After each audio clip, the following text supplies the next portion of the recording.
Why residency in the US?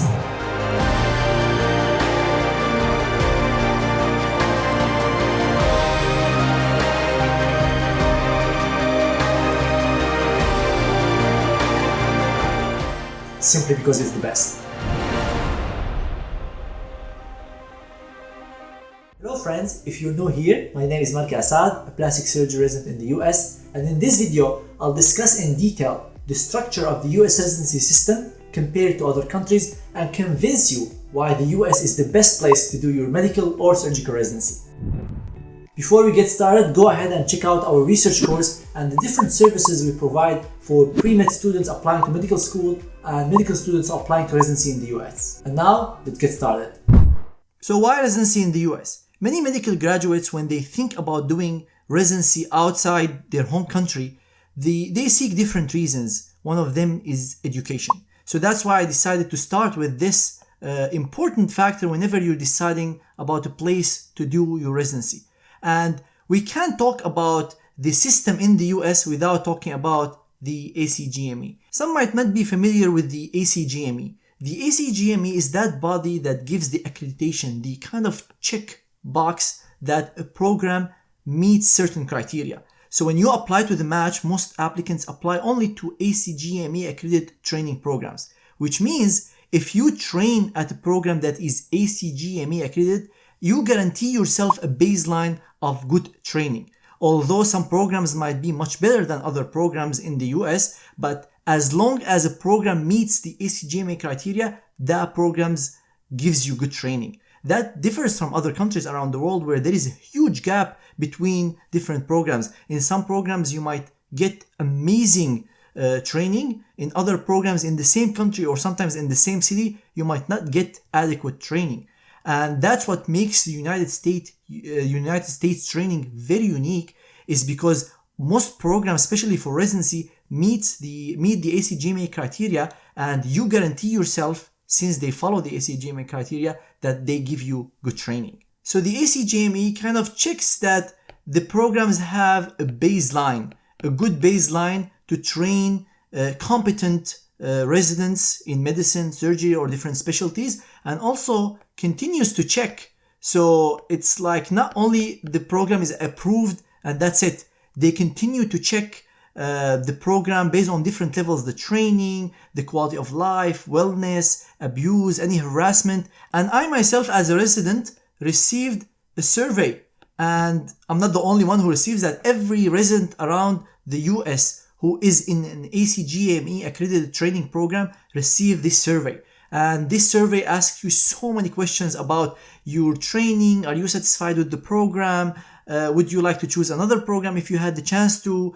Have you had any instances of abuse? Do you break the work hours? Do they let you work more than what you're supposed to? The educational value of your training. So that tells the ACGME which programs are not following the regulations that they set for all the training programs. And if they see that there is indeed instances of abuse or no good training in that program, they would shut the program down. So I've seen multiple instances of programs shutting down because they did not follow the ACGME criteria. So the ACGME guarantees a good baseline for all residency programs across the US. Of course, there would be some variations between the top tier programs and lower tier programs, but at least if you train in an ACGME accredited training program, you guarantee yourself good baseline. And that's what makes the United States very unique from other countries around the world. Another factor that contributes to the superiority of the US educational system is the continued examinations. So if you're a resident in the US, in most specialties, there is an annual exam that you have to do to make sure that you are meeting the requirements for that year. So for example, in plastic surgery, we have an exam called the in-service this is for plastic surgery. For general surgery, there is something called the APSITE. This is for general surgery. For internal medicine, there is also a specific exam they do every year. I forgot the name for that. So most specialties have an annual exam to ensure that residents are continuing to learn, they're advancing their education. You'll find some residents and faculty who argue with the value of these exams, and this is not very helpful for assessing the education of residents, and residents should be evaluated clinically. But the thing is, residents are being evaluated clinically each year, because each year you would meet with your program director once or twice. So you would have a meeting, or with maybe sometimes a committee, and you would get evaluations that you had throughout the year. So after each rotation, so this is not only like once a year, after each rotation, you would have evaluations from the residents you worked with, from the different faculty that you worked with, and they would assess you on multiple levels. If you're in surgery, they would assess your surgical skills, you would assess your surgical knowledge. If you're in medicine, how you're treating patients, how you're communicating with patients. So it's a very long survey that people that you worked with would receive at the end of each rotation to evaluate you. So these evaluations serve a very important role in the meeting with the program director at the end of each year to see if you're meeting the milestones for you to progress to the next year. If you don't meet the requirements for progressing to the next year, they won't let you jump to the next second or third year or fourth year in your training. Again, some people argue with the value of these exams, the annual exams, but these are not the only factor considered in deciding whether a resident should progress to the year after or not. The other very important ones is definitely if the evaluations that are being done at the end of each rotation, and the collective score from these evaluations or the collective feedback is what's going to decide if a resident would progress. So that guarantees that the resident who goes to the year after, that they already met the milestones for the year before. And so many countries around the world don't have that continuous assessment of residents through their evaluations of each month, through the exams that they have across the specialty nationally, and that guarantees again a good level, a baseline for residents around the US. The other important factor in distinguishing the US from other countries around the world is the board certification. I'm sure you've heard one of the amazing things of getting training in the US is getting the board certification for that specialty. So you'd be a board certified general surgeon, board certified cardiologist. And this is a huge deal, because even if you managed to go through the evaluations and the annual exams and you are not a good resident, or you don't have the required knowledge to make you a good surgeon or a good internal medicine doctor or a good cardiologist, you would not be able to pass the board exam, which is done on a national level. The board exam is generally composed of a written portion and an in-person portion. It's like an interview. You would discuss different patients, sometimes patients you took care of, or different scenarios, hypothetical scenarios, and the board committee, based on their assessment of your knowledge, they would decide whether you meet the requirements to go and practice on your own, or whether you need to learn more about the specialty before you get the board certification. One thing that I will discuss more in detail in future video is the difference between the license and the board. So although it's preferable to have the board certification, it's not a requirement for you to work in the United States. So if someone did some training and they failed the board, they could not get the board, they are still able to work as surgeons, as doctors, based on their license, which is different than the board. So if you fail the boards, that doesn't prevent you from getting the license and working in the United States, but it would definitely limit your options, because most hospitals would prefer someone who's board certified. Another advantage about the board certification is working around the world. So many countries around the world does not need you to adjust your degree or do exams after you get the board certification, because they know how hard it is to get the board certified from the US. They know how tough it is, the US residency. It's like a stamp of good quality training that will give you a huge advantage when you go back to your home country or other countries. And many people, the general public around the world, they know how good the educational system in the US is, and that would again give you advantage compared to other physicians who trained elsewhere. Before we move on to the next section, make sure to check out our courses, including the research course that covers everything you need to know about clinical research and how to do your own research project, the statistics course, which teaches you how to do the statistical analysis yourself, the biostatistics course for the USMLE exams. So if you're having difficulty with the biostat in the USMLE step 1, step 2, or step 3, this is the course for you. And also the very unique course we built on how to study for exams that will teach you amazing techniques that will help you ace your exams and rank very high in your school.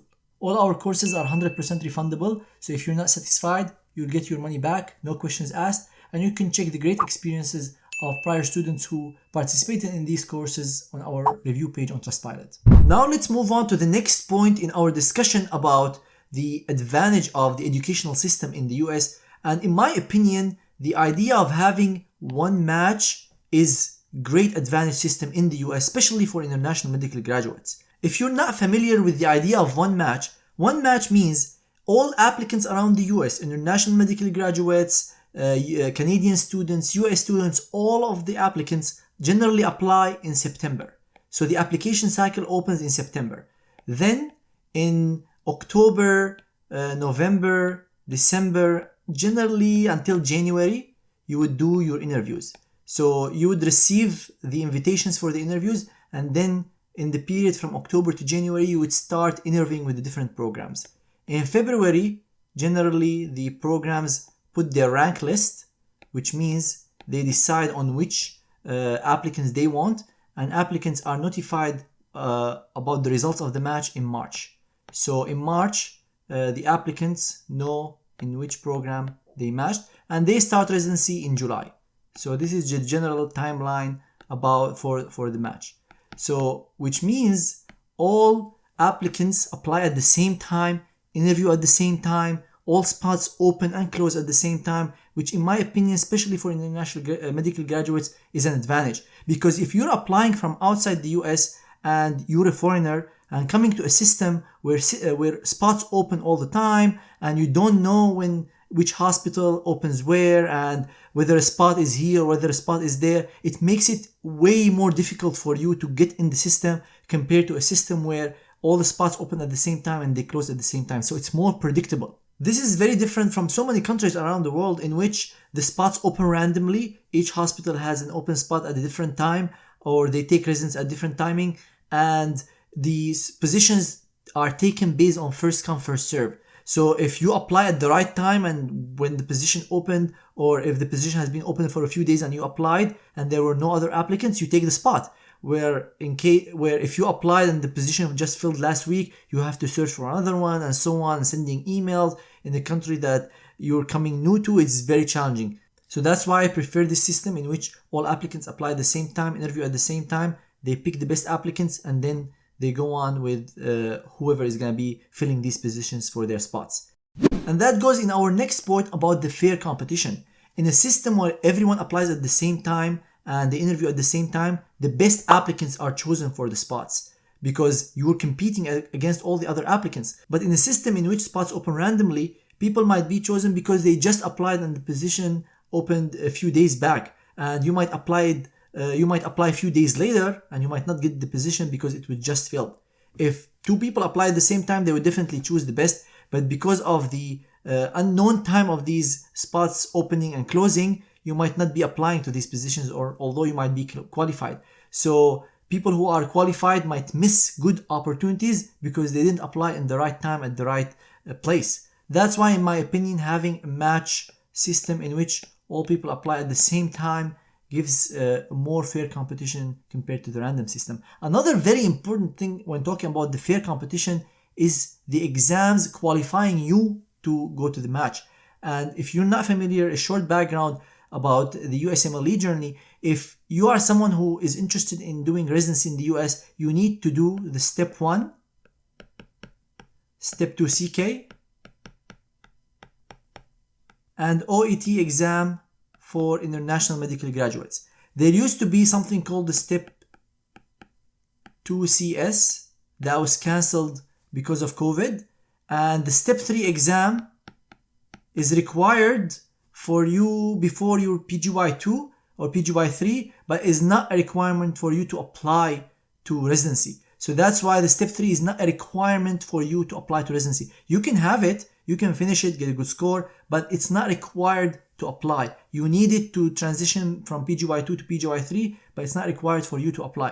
So these are the exams required for your application. And you'll notice if you learn about the exams and what they cover, step 1 cover mainly basic science for the subjects covered in medicine such as anatomy, physiology, biochemistry, pathology. Step 2 CK on the other hand covers the clinical side such as internal medicine, surgery, pediatrics, OBGYN, psychiatry. So these are kind of different exams, but they cover the same diseases. At the end of the day, it's medicine. Medicine is medicine, and they cover similar concepts, but from different angles. One is from the basic science, one is from the clinical.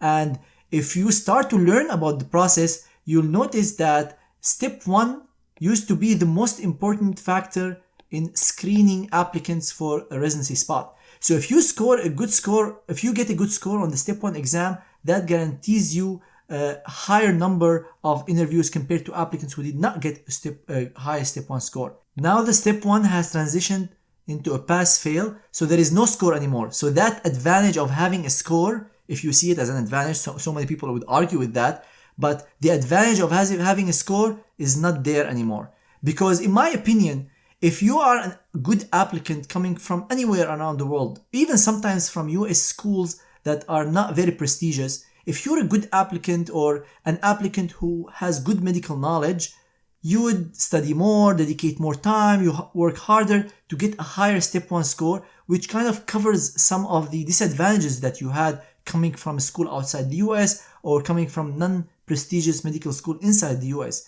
But now, this is not an advantage anymore. So even if you score high, there would be no score anymore because it's pass-fail. And the point that I was trying to bring up here is that if you are a good student and got good scores on the exams, again, some people would not agree with the idea that a good student would translate into good scores. But let's say if a student worked harder and was very passionate about what they wanted to do and they put so much effort into the exam, generally, it translates into higher scores. But now, because the exam is pass-fail, you lost that advantage. And you'll see many countries around the world, they don't have the idea of a score anymore. The admission tests for you to apply to their match or their equivalents is just pass or fail. So this is very different from, again, many countries around the world where if you're a medical graduate from China, from India, from Pakistan, anywhere, you would only have pass or fail. So how can you prove that you're a good student or like a hardworking student, because all applicants are now similar? So it's very hard to prove that you're much better than other applicants, or you work harder than other applicants, you dedicated more time, you're gonna work harder. That is lost. And again, some people would not agree with the system of a score, they would prefer the pass-fail. But in my opinion, having a score would differentiate people who worked harder to reach that goal versus other applicants who barely passed the exam. However, step 2 CK is still scored, and this covers the clinical concepts of medicine. So now people are expecting the weight of step 1 score will be transitioning to the step 2 CK score. So it would be probably the screening criteria for choosing applicants to interview. Because you have to remember that there are thousands of applicants that apply sometimes to each program, and there is no way that the program would read all the applications. So they kind of need some type of filter to decrease the number of applicants to their program, and that's why scores were important. So currently, step 1 there is no score anymore. Step 2 CK is the one that is scored and might be considered when applying to the match. So if you are an applicant who worked hard, we're trying to show that even though I'm coming from a school outside the US or coming from a non-prestigious school, I can perform well on exams. I'm in par with US students. I can work well in the system. I prove that my medical knowledge is good. So that is, in my opinion, again, an advantage over other systems in which it's only pass-fail, and it's very hard to prove yourself coming from another country. So that's why I would call it fair competition, because you're competing against other applicants based on some subjective criteria, but also some objective criteria.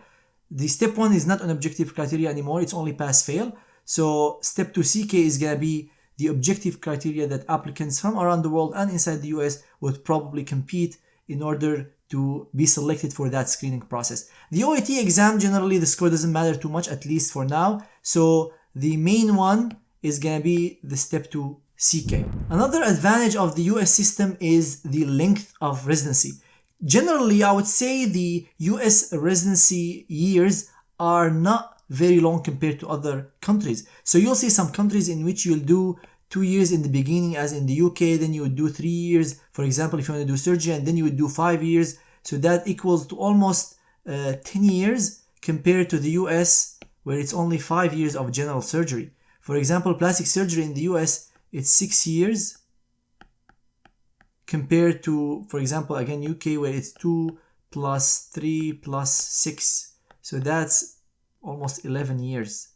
So other countries have similar number of years compared to the US, but other countries have way longer. So in comparison to other countries around the world, US is either similar or shorter. Some residency programs might have a year or two difference, but generally, I would say generally, the US has similar number of residency training years compared to other countries around the world. So although you're getting amazing training, you're not spending more years in residency, and in my opinion, that's an advantage. And finally, you're getting solid training. Most people would agree that the training in the US is solid. You have a structure, you would progress from one year to another. The program has a program director, has an associate program director. There is seniority in the residents teach each other. There's a huge emphasis on education. So as a summary of the education part, the residency training in the US is solid and gives you amazing foundation for you to practice on your own. Now I want to show you a few videos on my YouTube channel. If you want to go deeper into the concepts that I discussed just now, the video about my step 1 experience, this video covers the details that you need to know to score higher on the exam. Now the exam is pass-fail, so maybe you don't need to spend as much time as before, but it can help you identify the best resources, kind of study strategy to do it quickly. The other important video that I have on my channel is the step 1 becoming pass-fail and how you should tackle that. So if you want to learn more about this change and how you should prepare for the exam, this would be a very helpful video, and I will leave all the links for these videos in the description below. The step 2 CK video about my experience and how I get a high score, that will also be very relevant, especially now that the emphasis is now about step 2 CK. How to study UWorld, which in my opinion a very great resource when studying for step 1 or step 2, and mistakes that you should avoid when studying this great resource. My match experience, the process that I took in order to make it to plastic surgery residency, this would be very helpful to you, and many other interviews I have on my channel. So I interviewed so many other applicants from other specialties, and you can find all these videos on my YouTube channel if you want to learn more about the process and their experience in residency and how they got into residency. Before I move on to talk about the lifestyle of residents in the US, make sure to check out our services for match applicants for those who are interested in doing residency in the US, which starts from early advising if you're not sure about the process, what to do, if this is the right option for you. We start with early residency advising. We go on to talk about USMLE tutoring. If you need services for the match itself, starting from personal statements, CV editing, interview preparation, and you can check the great experience of prior students who we helped on our review page. Now let's talk about a very important part when it comes to selecting a place to do your residency, which is the lifestyle. This is extremely important, and some medical students don't look at this very seriously, but in my opinion it's very important, because you'll find some residents who start their residency program and then they get burned out or they leave their residency, and some programs have very high attrition rate, up to like 20%, which is extremely high. So almost 1 in 5 leave their residency training. So attrition rate is when a resident leave their spot. So after they enter the program, they leave. So some programs and some residencies have attrition rate of up to 20%. So 1 of each 5 residents will leave the residency training. Why? Because the lifestyle did not fit them well. So that's why this is an important factor for you to consider when deciding on which country you want to go to, because that is a very important part. And to talk about the lifestyle, we'll start by talking about the hours per week, which is very important. It decides how many hours you're putting in the hospital. So how many hours you work a week will vary a lot based on many factors. The most important is the specialty, and the second is the rotation. And you'll also see some cities that are more likely to work you more, some states, but this is, in my opinion, is not very accurate. The two most important factors are the specialty, the rotation, and also definitely the program. Some programs have more reputation of overworking their residents compared to other programs. So that's why it's important to ask before you go in.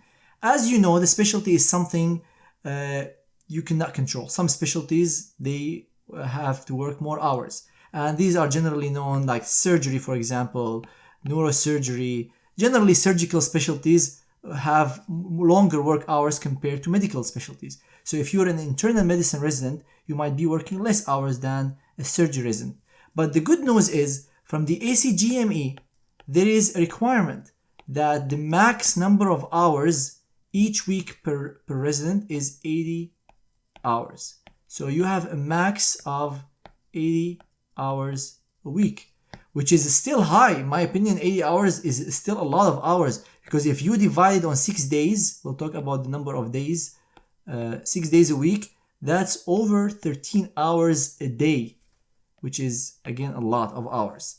You're spending over half of your day in the hospital. And this is without the time for you to get to the hospital, wear your scrubs or your clothes, and come back from the hospital. Some people live half an hour away. So this whole thing might translate into 14 hours and a half to 15 hours. So you barely have time to do anything in your day if you're working that amount of hours.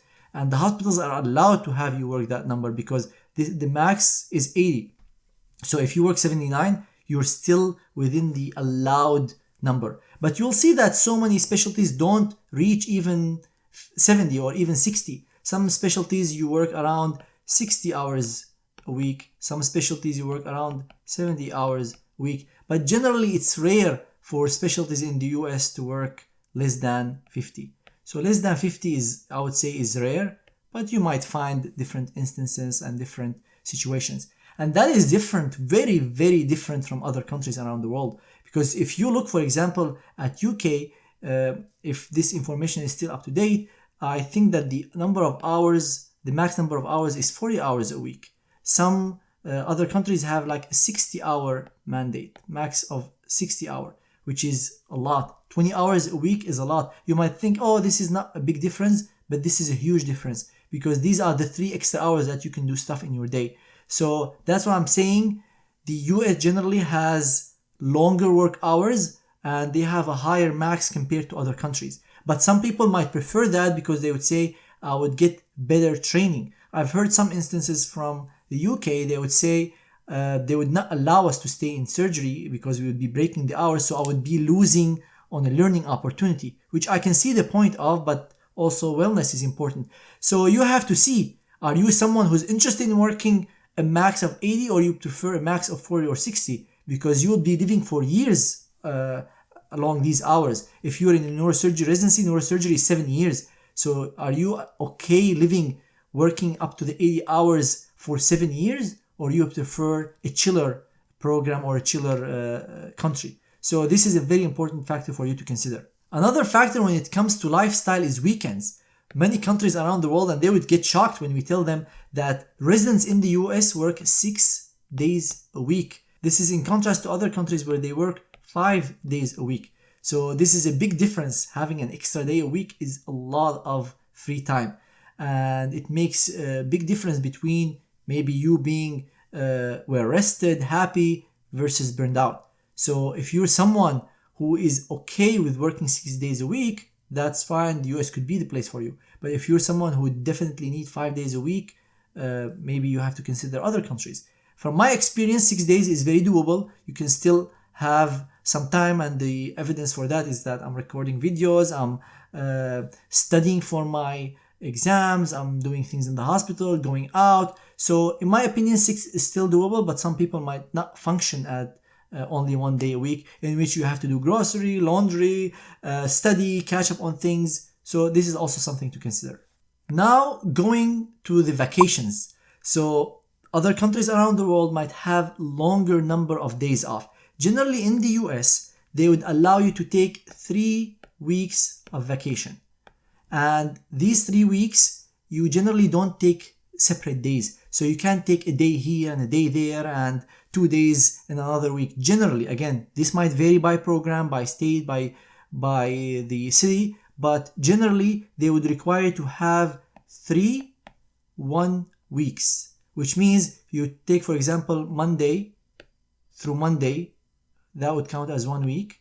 You would take another maybe Sunday through Sunday, that would be your second week, and maybe Sunday through Sunday, that would be your third week. So that would count as your 3 weeks of vacation. You don't take like random days here and there for a total of 3 weeks, which is 21 days. This in comparison to other countries who might have 25 full days of vacation. And this is different from the US where you have weeks, like you have 3 1 weeks. Some programs give the holidays as an extra week, so that would count as like a 4 weeks generally, but some programs don't, and you have to work on the holidays. So, and you have to request your vacations. You might want your vacation on a specific day and they might not give it to you because a senior resident had the same request, or they were busy and they couldn't cover for that rotation on that specific day, so they might ask you to work.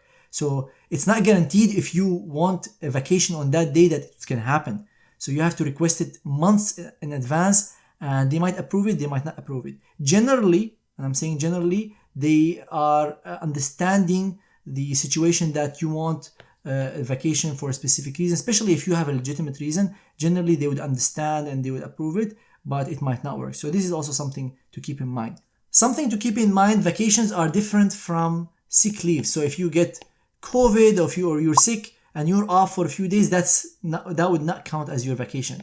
Some programs would allow you to go to conferences, and that is separate from your vacation. So if you go to conference to present, they would not count as part of your vacation. And as I said, the holidays, some programs would give you extra or separate days for the holidays.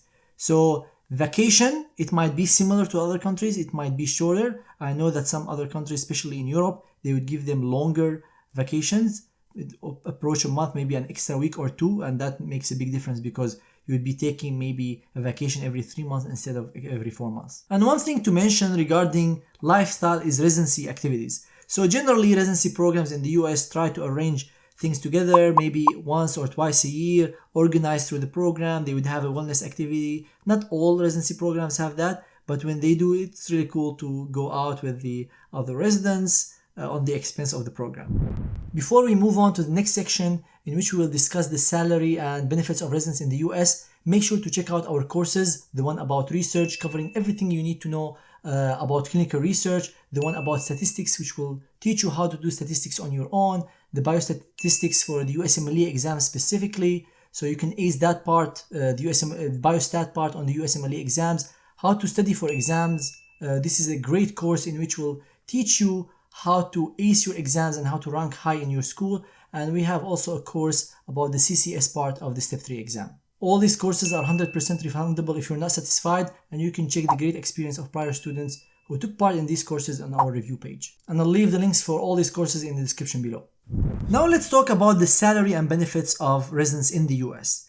I don't think this should be the factor that makes you decide I want to pursue it in the US versus England versus Europe, but I just want to discuss this because it's an important factor for you to think about, and that you'll be living a comfortable life during your residency. So let's start by talking about the differences in salaries of different residents. So one thing to know is that the salary differs by which year you are. So PGY1 means the first year of your residency training. It stands for postgraduate year, and let's put PGY8. And PGY8 mainly applies for those who do fellowships. So if you do 3 years of internal medicine residency, then you do cardiology fellowship and then invasive fellowship. Here you would build all these PGY6 and 7 and 8. For neurosurgery, if you do PGY7, the residency is 7 years, and you would do fellowship, you would be PGY8. So the salary increases from PGY1 to PGY8. So let's start with the median, and we'll have the interquarter range. So the median across the US for a PGY1 is $59,000. The Q1 and Q3 is 55 and 62K. So 59K is the median, and these are the Q1, which is the 25th percentile, and the Q3, which is the 75th percentile. For PGY8, the salary increases. So the median here is 79, and it's 84 for Q3, and it's 74 for Q1. So this is $1,000. So you can see that the salary is reasonably good. It's not very high compared to the number of hours you're working, but they consider that you're learning and you're still getting enough money to live. However, one thing to consider is that these salaries that I included here, all these salaries are pre-tax. So here you have not paid your taxes yet. So you have to pay your tax. And there is in the US the federal income tax, which varies based on how much you make, generally between 20 to 30%, because you might have other incomes. If you're a resident, you might be renting a house or doing other activities that get you income, but generally between 20 to 30%. You can look at the table, and it varies each year. You can look at the table federal income tax in the US, and there is a table, and it shows you if you make between this amount and this amount, this would be your federal income tax. This amount and this amount, this would be federal income. So the federal income tax is the first one. You also have the state and the city, and this varies a lot based on the state and the city. It could be 0%. For example, in Texas, there is no city or state tax, it's 0%. In some places, it might be 12%. So this is a lot of extra money that you're paying. So you have the federal income tax, you have the state tax, and you have social security. So this is for your retirement and paying for Medicare and Medicaid and all these things. So this is 6.5 if I'm not mistaken, because social security, since you are employed by the hospital you are at, they pay also social security. So if you're on your own, you would pay 15% social security, but since you're employed, your employer pays half of it, and I think it comes to around 6.5%. That might be exactly like this, but it's generally around that number. So if you're living in a state that charges taxes, you would be paying the federal income tax as the state and city tax and social security. So this number goes down based on where you live. Generally, and again, generally, residents after paying taxes, they would get around between $3,000 to $4,000 a month.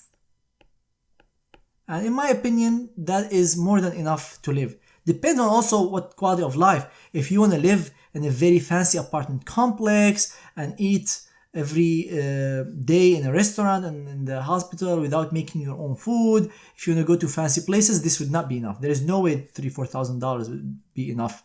But generally, if you're living a reasonable life, I think this would be enough. However, if you're living in places like San Francisco or New York or LA, this might not be enough. And generally, you would see here, some people might ask why some places pay more than the others. Because in cities that are very expensive to live in, they adjust your salary because they know, for example, Boston is more expensive than Rochester, Minnesota. So they give you higher salary. The same for San Francisco, LA, New York. So all these places are already adjusted, but still it might be tough to live in these places based on the residency salary. Also, another thing to consider when you're doing the math and calculation is debt. Most international graduates don't have debt, but if you're a student in the US, you generally have debt for your medical school because medical schools here are very expensive. But if you're coming from outside, you just need to pay the federal, state, city, social security, and then you'd get your salary that you generally spend it mainly on rent or your mortgage if you buy a house, and the rest would be on food, having fun, clothes, and the different things that you need in your life. Now moving on to insurance. Again, insurance should not be the factor in you choosing the country or the program, but this is something assuring that you won't be without insurance. The first insurance I'm going to talk about is health insurance, and you'll see that most programs would give you health insurance. Some places you might have to pay for it, generally cheaper than if you're not a resident. Some places might offer it for you for free. Health insurance in the US is tricky because although you might think, oh, I have health insurance, I don't need to pay if I go to a doctor, but there is so many factors that go into that calculation. One of them is called deductibles, in which you have to pay a certain amount before your insurance kicks in. So you have to pay, let's say, the first $500 and then your insurance starts paying. and there is something called copay, in which the insurance starts paying with only a certain percentage. So let's say if you have a deductible of 500 and you have a copay of 10% and your bill is $1,000, so you have to pay the first $500. So you pay the first 500 and then your insurance kicks in. So you have to pay 10% after the $500. So you have $500 left. You have to pay 10% of that. So that's $50. So you need to pay the $500 here and the $50, although you have an insurance and you might be paying for an insurance. So looking at the deductibles, copays is important whenever you're assessing health insurance. And health insurance, you'll see multiple categories under that. The first one is the medical, which is the one that covers most things. The second is dental, which is very expensive in the US and it doesn't cover most of the things you need, and they have high deductibles, high copays, and vision, which is generally not bad, but sometimes you might have to pay extra for these if you want to have eyeglasses or the annual visits. So these are generally the type of health insurances you have: the medical, dental, and vision. But there are other types of insurances. The disability insurance, which is if something happens to you and you stop being able to take care of patients. Let's say you're a surgeon and something happens and you lose your ability to do surgeries. Something happens to your hand. So in this case, your disability insurance kicks in and they pay you a certain amount of money so you don't stay without a job. So they would cover you for life for a certain amount of money. Especially in residency, this salary would be very low, generally a resident salary. So it's not something very significant, but it at least covers you in case you lost your ability and you would still have some income. Another type of insurance is life insurance. Because let's say that you are a resident and you die for some reason, and in that case you would have a life insurance that if you die, your family or your husband or your wife would get certain amount of money. So some residency programs offer disability insurance, offer life insurance. Some programs make you pay for these insurances. It's not mandatory, but they might offer you that for a discount. Before we move on to the next section, if you're a pre-med student in the US trying to get into medical school, or you're someone who graduated from high school and interested in pursuing medical school in the United States, we are here for you. We offer general advising on what you need to do and how to be a competitive applicant. And all these sessions are one-on-one with a great tutor who match a top medical school in the US. We also offer personal statement editing, the application review, application editing, and interview preparation. And now let's move on to the next section. Another thing to talk about is retirement plans in the different programs. Some programs offer you something called 401k, in which you put money from your salary to contribute to your retirement. You'll see some residents, especially in expensive cities, they would have difficulty contributing to retirement because it's very expensive to live in certain cities. But in other places where it's cheaper, you'd find residents being able to contribute to these retirement plans. So you would put some money into an account and you would take it when you retire, so it covers your retirement. And there are two main types of retirement plans: the pre-tax and the post-tax, which means one takes money from your salary, that original big salary you get, and puts it in the retirement plan before you pay taxes. So you don't pay federal income tax and the state tax and the city tax and the social security, and you would put it in that account, and then when you withdraw it, when you retire, you would pay tax on it at that time. This is in contrast to the post-tax, in which you pay the tax and then you put the money there and then you don't have to pay for tax afterwards. So tax would be X here. So you pay your tax either before you put it in the account or after you withdraw it. So it depends on your tax category. I'm not going to go into the details of this thing, but just keep in mind that there is a pre-tax plan and a post-tax plan. Another thing that you should look at whenever you're in a residency program is your contributions, if they would match your contributions. So matching contributions is very important, because let's say you put $2,000, $2K, in your retirement plan. Some programs to encourage you to put money in your retirement plan because they don't want you poor when you retire. They would say, we would give you extra 2K for that. So if you put 2K, we'll put 2K. If you put 5K, we'll put 5K. But that also definitely has a limit. So they would have probably a limit of 4K or like 5K. So they would contribute up to that amount. Another thing to look at when you match in a program is educational funds, because some programs might have educational fund for each resident each year. So they might have, for example, $1,000 each year, or $1,000 first year, $2,000 next year, and you can use this money like for different activities. You might use it to buy books, you might use it to go to conferences, you might use it to buy instruments. For example, if you're in ophthalmology, you need a lot of expensive instruments. If you're in surgery, people generally buy loupes. So there are different ways that you can use these educational funds, and again, it varies for each program, for each year. So you have to ask about these details so you don't miss your educational funds. Also, make sure to ask about the conference policies. How many conferences are you allowed to go a year? Do they cover the flight? Do they cover the stay in the hotel of the conference, registration? Do they cover food for you? Some programs you'll see they would give you a number. For example, they would say, we would give you $1,500 per meeting and you spend it on as whatever you like. And some programs might say we'll give you only $500. Some programs might say we will cover the flight and the stay for you, but you have to pay registration and food. Or we'll cover these three, you have to pay for food yourself. Or give us the receipts, we'll give you the money. There are different variations. That's why you have to ask, and always ask before you go. This is very important, because if you don't know the policy and you don't take the receipts and they want the receipts, you might not get reimbursed. So be sure to ask before you pay for anything, so you get covered and you don't have to pay it out of pocket. Again, some programs might allow you only one, some programs might allow you 5. It varies based on the program and the number of conferences you can go to. Some programs would have you take your vacation days for conferences. Some programs might give you conferences days separate from the vacation days.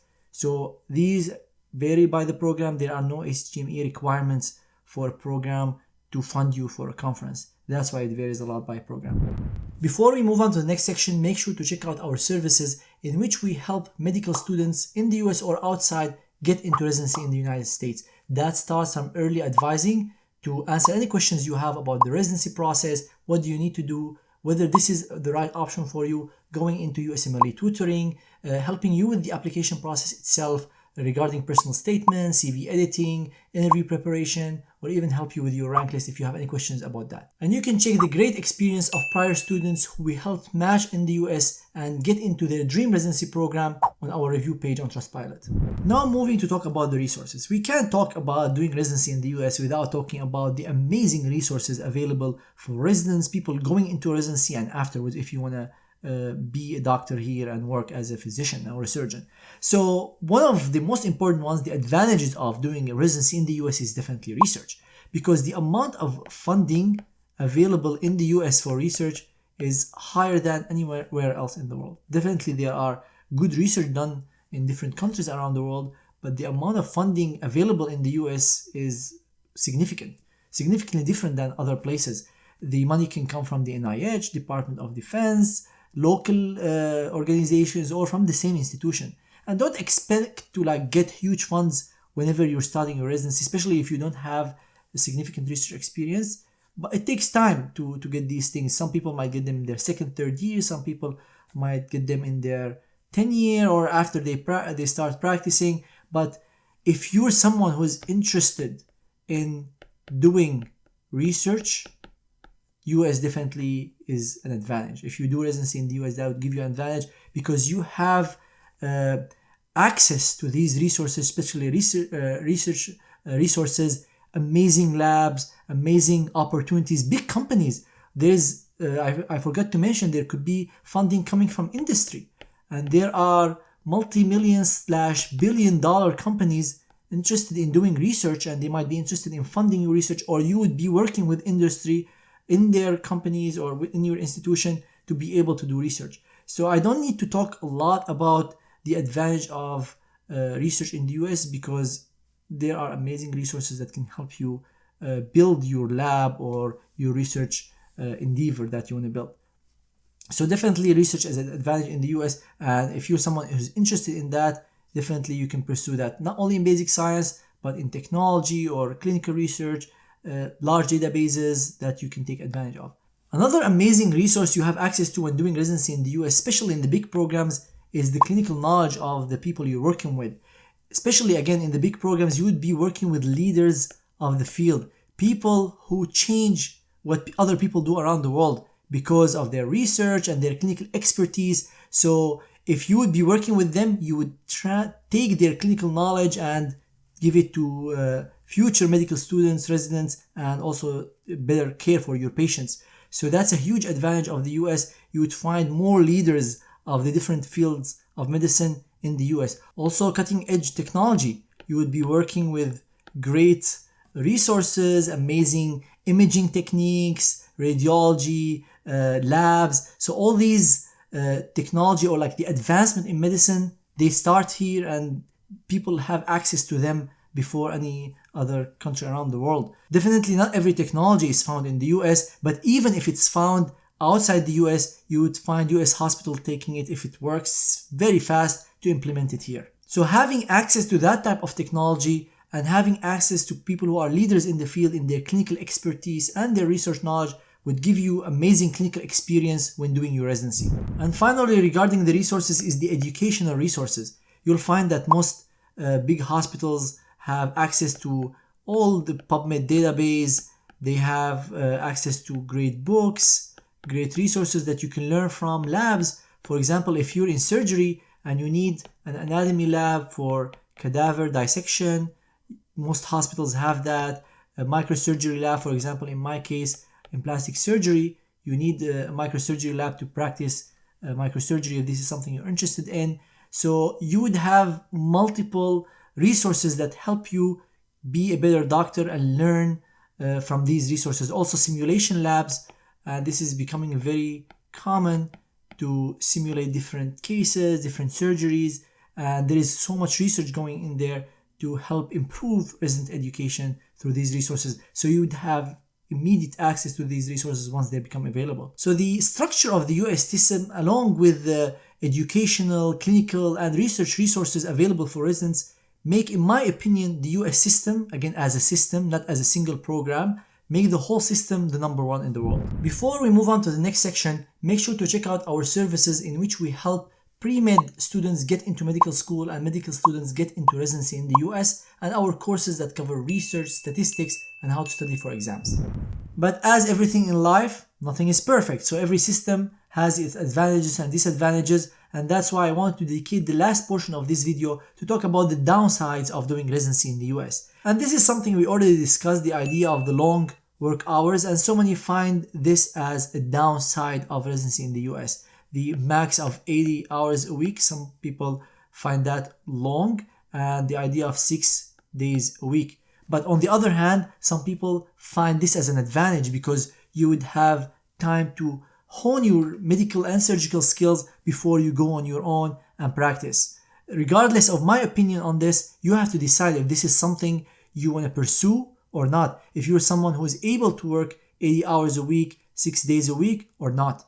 So many residents have been doing this and they've been graduating and able to practice afterwards, but some people have burned out. So just think about this thing, and if this is something that you are okay with, or you prefer a country that has an easier lifestyle, maybe not as good of a training, maybe you won't be as good of a doctor or a surgeon, but you would work less hours. So this is totally up to you. You have to decide if the work hours is, in your opinion, a downside or an advantage. The other thing is the night shift. Some people find the night shifts as a disadvantage of the US system, because I heard in other countries, if you cover the night, so you work, for example, from 8 a.m., let's say, till 5 p.m. Hypothetically, most residents work at 6 a.m., start at 6 a.m. in the US, and they work until 5 or more. But let's say you're working from 8 till 5.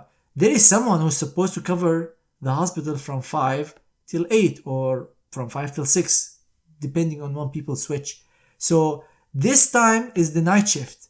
It has to be covered by someone. You can't leave the hospital without anyone. It either has to be covered by the attending or by the resident or by a physician assistant, but it has to be covered by someone. And I've heard that in other countries, these night shifts are paid. But in the US, if it's part of your night shift, you won't be paid for that. So in the US, they don't pay you your actual night shifts. If you're moonlighting, which is you're volunteering to take a night, you will be paid. But if it's part of your schedule, they won't pay you for that. And finally, the idea of you leaving your residency training. So as I discussed in the beginning, so many would consider the structure of the US system to be an advantage. When you all apply at the same time, when you finish at the same time, you start a program as a PGY1, you advance in the same program as a PGY 2, 3, 5, 6 until you're done with your training. In other countries, you don't have that. You have like PGY1 in one hospital and then you go to another hospital. You might go to another city. So it's not as structured. So this structure, some people find it as an advantage, as a plus, and some people find it as negative. And the reason why some people would find it as negative, because if you enter a program, let's say program 1, and in PGY2, you realize that you don't like this program a lot, or you want to change specialty. It's very difficult to switch specialty or switch a hospital.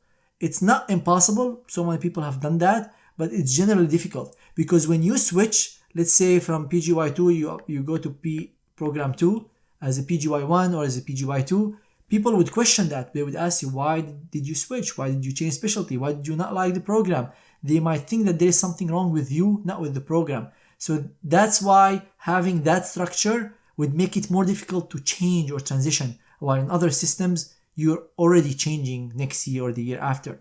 So again, some people find the structure as an advantage. Some people find it as a disadvantage. Some people find the night shift as an advantage because you as a doctor, you are supposed to learn things that happen overnight. Because if you don't need the money, you might not volunteer to take the night shifts. And in that case, you would miss on a learning opportunity. The same for the working hours. So you'll see that the advantages and disadvantages or the downsides of the system could be considered as advantages in the eyes of other people. But what matters is I'm trying to show you all sides of the argument for you to decide what is the best for you. I discussed how the system works. I discussed the details of the work hours, lifestyle, the benefits that you get, the structure and educational system. But at the end, the decision is yours. Are you someone who is interested in a better education, maybe not as easy lifestyle during residency, or you're interested in no matter what, you want to learn from the best, and even if you're going to work hard during residency, but then afterwards you would start changing your lifestyle, or you want to still work hard. I didn't discuss in this video the details of what happens afterwards, which is the attending lifestyle and the salaries, because this could be a separate video on its own. I want to focus on residency here. So watch this video. If I missed anything, make sure to leave them in the comments below and I'll do my best to answer all questions. If you find any value in this video, make sure to hit the like button, subscribe to the channel and hit the bell sign so you get notified whenever I post future videos on my YouTube channel. Also, make sure to check out our courses and the services we provide for match applicants, those who are coming to the US, starting from early advising, going into the application process, courses on how to do research, statistics, the USMLE exams, and how to study for exams in general. All the courses are 100% refundable if you're not satisfied, and you can check the great experience of prior students who took part in these courses on our review page. Thank you everyone so much for watching, and see you in future videos. Peace.